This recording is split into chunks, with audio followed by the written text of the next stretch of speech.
integrated marketing communications ensures that all forms of communications and messages are carefully linked together.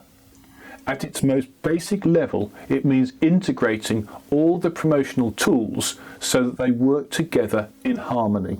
From Don Schultz, the father of integrated marketing communications.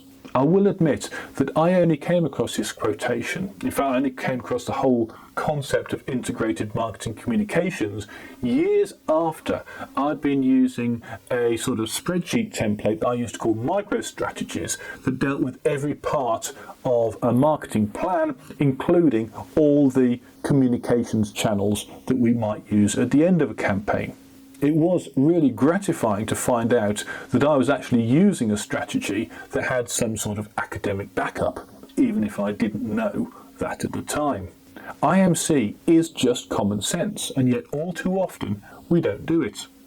And there are good reasons. We promote this today, and we'll do it like this, and then tomorrow, or maybe next year, we'll promote something else, and we'll do it like that. And IMC can be difficult to implement if you've got different people handling different parts of your communications. One team doing web, another team doing email, another team doing social. There's no surprising inconsistency comes into it. And it gets even more complicated if you're running long-term campaigns where you're trying to stay consistent with something that started 3 or 5 years before.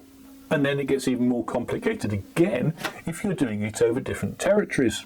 People never set out to be inconsistent, but unless there's a check sheet, a consistent process that stops you being inconsistent, it happens anyway. Think of IMC as the style sheet you have for your web pages or the template you have for your documents. Those would dictate how you display headings and images and how you use capitalisation. Well, IMC just defines how you communicate with the public.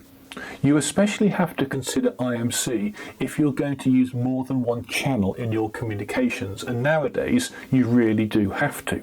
Just take a look at the data on using multiple channels that comes from analytics partners. Again, you can find a commentary on that on our website.